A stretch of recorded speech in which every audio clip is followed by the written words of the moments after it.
كنا نسمع أوقات نحن صغار بالعمر إنه فضولك قد يتسبب بوفاتك، لكن ما كنا نتوقع إنه راح يجي يوم من الأيام نسمع قصة حقيقية تثبت هذه المقولة. بنتكلم اليوم عن بنت تدعى هاجر مع كتاب شمس المعارف اللي تمنت إنها ما قريته. في تسعينيات القرن الماضي كان في بنت من دولة مصر العربية في المنطقة اللي كانت هاجر ساكنة فيها كان السحر والشعوذة منتشر بشكل كبير جدا، لدرجة إنه أي مواطن عادي يقدر يستعير كتاب شمس المعارف، وهذا يعتبر من أقوى كتب السحر في العالم يلي يخليك تسوي كل الأشياء اللي تريدها. كانت هاجر طالبة في واحدة من المدرسات اللي في منطقتها ومعها صديقات، وفي يوم من الأيام كالمعتاد هاجر قبل ما تروح للمدرسة نزلت من غرفتها وفطرت مع إخوانها الأربعة، تطمنت إنهم بخير كل شيء تمام وراحت المدرسة. طبعا كل إخوانها كانوا أصغر منها وهي الوحيدة اللي عمرها 15 سنة. مرت وسلمت على أمها وأبوها وراحت المدرسة. في نفس اليوم كان في واحدة من مدرسات هاجر اضطرت إنها ما تجي بسبب ظروف خاصة، وصار في حصة من الحصص فارغة، يعني صار عندهم ساعة فراغ. هنا صاحبات هاجر سميرة وسالي قال لها تعالي نروح الحمامات نشوف الكتاب اللي معانا. طبعا سميرة هي اللي جابت الكتاب عشان تشوفه هي وصحباتها، ولما عرفت هاجر انه الكتاب اللي معاها هو كتاب شمس المعارف الكبرى اللي هو اكبر كتاب سحر في العالم، شدها فضولها انها تفتح الكتاب وتبدا تقرا لانها من عشاق السحر والرعب وهذه الامور. طبعا هاجر على طول وافقت وراحت معهم الحمامات عشان يشوفوا الكتاب. فتحوا الكتاب داخل الحمام وبدأوا يقرأوا، لكن ما كانوا فاهمين اي شيء لانه الكتاب كله محتوياته عبارة عن طلاسم ورسومات غريبة. لكن لاحظوا مصطلح وحسوا انهم يعرفونه، هو عبارة عن لوح الويجا. لوح الويجا هذا مثل اللعبة، لكن من خلال هذا اللوح تقدر تستدعي أرواح الأموات وتتكلم معهم. وفعلا قررت هاجر وصديقتها سالي وسميرة إنهم يجتمعوا اليوم الثاني داخل الحمام عشان يلعبوا هذه اللعبة. وفعلا اليوم الثاني طلعوا من حصة من الحصص تبعهم وراحوا لنفس المكان، حطوا لوح الويجا وبدأوا يستدعوا روح أب سالي واللي كان ميت قبل 6 أشهر، وكانت مشتاقة إنها تسمع صوته. جابوا معهم كوب زجاج وحطوا أصابعهم الثلاث داخل الكوب، بدأوا يسألوا نفس الأسئلة ويطبقوا التعليمات بالضبط. ومثل ما قلت سالي كانت مشتاقة ومشوقة إنها تسمع صوت أبوها.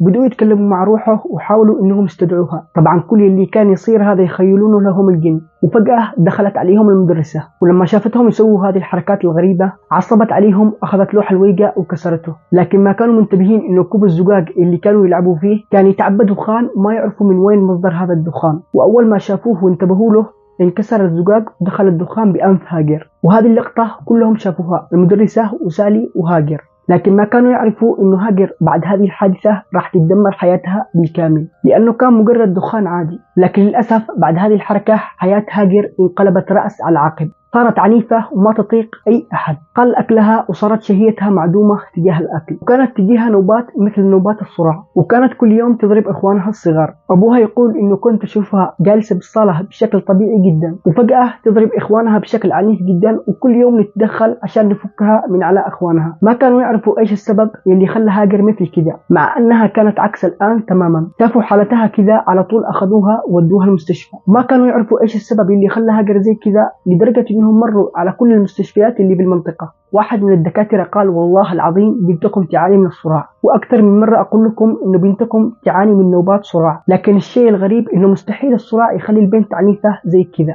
كانت هاجر كل يوم تضرب إخوانها ويطلع منها أصوات غريبة. في يوم من الأيام كانت هاجر نائمة مع أختها الصغير داخل الغرفة. قامت أختها الصغير وشافت بشع منظر ممكن تشوفه بحياتها كلها. شافت أختها هاجر نائمة لكن مو نوم طبيعي أبدا، كانت حاطة راسها على الجدار وعيونها مفتوحة وهي نايمة. وأول ما شافت أختها الصغير هذا المنظر بدأت تصارخ ملان البيت. تجمعوا كل العائلة داخل الغرفة، ولما دخلت العائلة للغرفة انرمت هاجر على الأرض بشكل قوي جدا، لدرجة إنه عظامها كانت راح تتكسر. طبعا هاجر كان عندها غرفة لوحدها، وكانت كل ما تدخل الحمام لمبات غرفتها تطفأ وتشتغل لوحدها. وأبوها وأمها كانوا كل يوم يسمعوا أصوات غريبة داخل البيت. والشيء اللي ما حسبوا حسابه هو إنه كل يوم الساعة 3 الليل يبدأ باب البيت يندق ويستمر الدق، لكن ما كانوا يفتحوا أبدا، وكل يوم صوت الدق يرتفع أكثر وأكثر. والغريب إنه هاجر كل ما كان يندق الباب تبدأ تبتسم كأنها تعرف منو اللي كان يدق الباب، لدرجة إنه عائلة هاجر كلها كانت ميتة من الرعب، وحتى أبوها. لكن بما إنه كان رجال البيت لازم إنه يثبت قوته في هذه المواقف.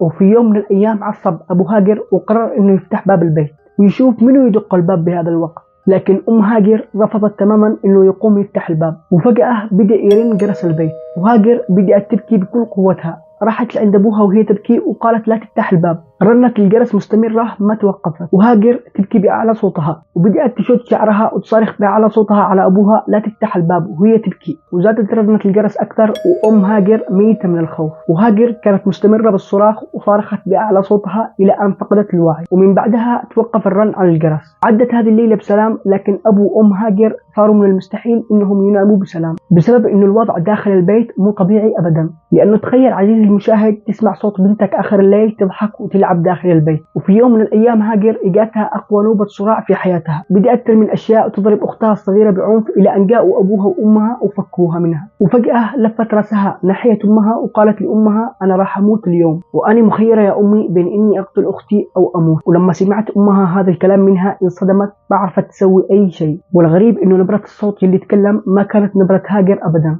أمها ما عرفت من اللي كان يتكلم، هل هي هاجر أو واحد ثاني. قالت أمها لا يا حبيبتي هاجر لا تقولي هذا الكلام. وقت ما كانت أمها تهديها إجاتها نوبة صراع أقوى من اللي قبلها، كانت تنتفض بسرعة شديدة وترفع أرجلها لفوق ويطلع من فمها شيء أبيض مثل الرغوة تماما، وانرمت على الأرض بدون سابق إنذار. وكان الوقت الساعة 2 بالليل، وأبوها وأمها ما يعرفوا إيش يسووا، استدعوا الشرطة والأطباء على طول. وبعد ما فحصوا الإسعاف هاجر قالوا لهم للأسف بنتكم توفت. هنا انهارت عائلة هاجر كلها. كيف بنت صغيرة بهذا العمر تموت بهذا الشكل؟ أخذوا الإسعاف بجثة هاجر بحيث إنهم يحللوا جثتها، ولما طلعت النتيجة كانت صدمة للكل، وقالوا إن وفاة هاجر كانت بطريقة غامضة ولا أكثر ولا أقل. هنا البيت صار فاضي بدون هاجر تماما، والحزن كان مستولي على البيت بالكامل.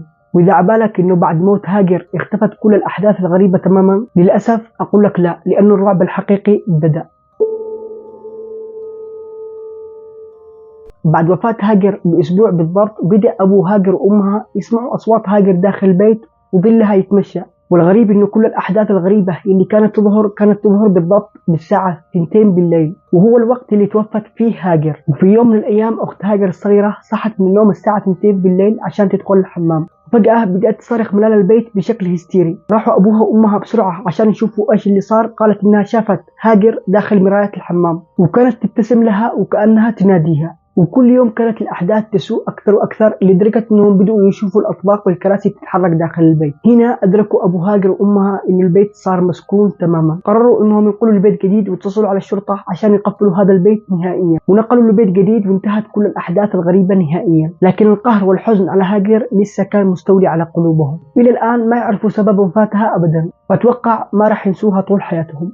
كده نكون وصلنا لنهاية قصتنا. أتمنى إنها تكون نالت على إعجابكم، وكافية إنها تخليكم تضغطوا لايك وتشتركوا بالقناة. سبحانك اللهم وبحمدك، نشهد أن لا إله إلا أنت، نستغفرك ونتوب إليك. انتظرونا بقصة جديدة في الأسبوع القادم إن شاء الله. أشوفكم على خير، دمتم سالمين.